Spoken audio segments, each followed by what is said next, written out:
న్యాయం కోసం ఎంతోమంది ఆశగా వచ్చే కోర్టు అది.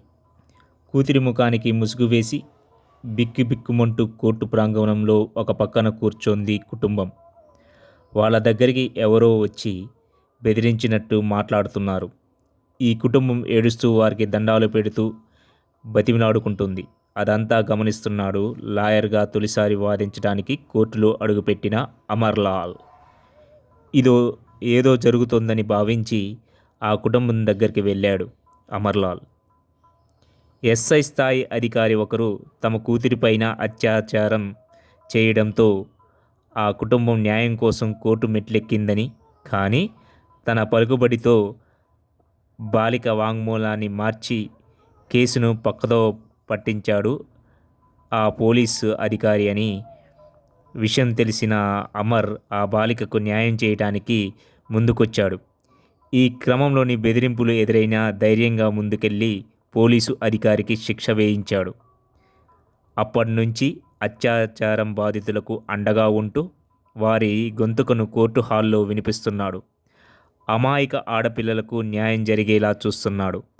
బాలల హక్కుల కోసం పోరాడుతూనే 5 ఏళ్లలో దాదాపు 300 మంది చిన్నారుల కేసులను ఉచితంగా వాదించిన అమర్ జీవితం ఎక్కడ మొదలైందో తెలిస్తే ఆశ్చర్యమేస్తుంది. రాజస్థాన్లోని బంజారా సంచారం తెగవారు క్వారీలోని పనిచేస్తుంటారు. క్వారీ యజమానులు ఆ పేద అవసరాలకు డబ్బు అప్పుగా ఇచ్చి వారిని బానిసలుగా మార్చుకొని తక్కువ వేతనానికి పనుల్లో పెట్టుకుంటారు. ఆ అప్పులు తీర్చలేక ఎన్ని తరాలైనా ఆ పనుల్లోనే మగ్గిపోతుంటారు చాలామంది. 6 ఏళ్ల అమర్‌లాల్‌ది కూడా అలాంటి నేపథ్యమే. 5గురు తోబుట్టువుల్లోని చిన్నవాడు.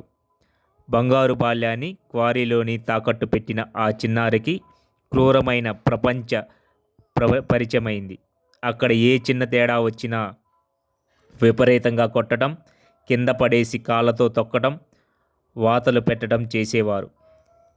ఈ క్రమంలోని కొందరు చిన్నారులు ప్రాణాలు కూడా కోల్పోయేవారు. అలానే లైంగికంగానూ వేధించేవారు. అమర్ కూడా క్వారీలోని ఎన్నోసార్లు లైంగికంగా వేధింపులుగా గురయ్యాడు. మానసికంగా కుంగిపోయాడు.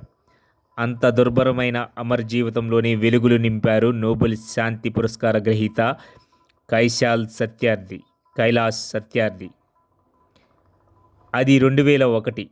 బచ్పన్ బచావో ఆందోళన్ను నడిపిస్తున్న కైలాష్ సత్యార్థి ఉద్యమకారులతో కలిసి జైపూర్ దగ్గర అమర్ని పనిచేస్తున్న క్వారీల వద్దకు వెళ్ళారు. మండుటెండల్లో పనిచేస్తున్న చిన్నారులకు విముక్తి కల్పించారు కైలాష్ సత్యార్థి. ఆ సమీపంలోని పాపరి గ్రామంలోని ఏర్పాటు చేసిన బాలాశ్రమంలో ఆ చిన్నారులకు ఆశ్రమం కల్పించారు సత్యార్థి. వారిలో ఒకడైన అమర్ క్వారీలో జరిగిన సంఘటన నేపథ్యంలోనూ ఎప్పుడూ ఏదో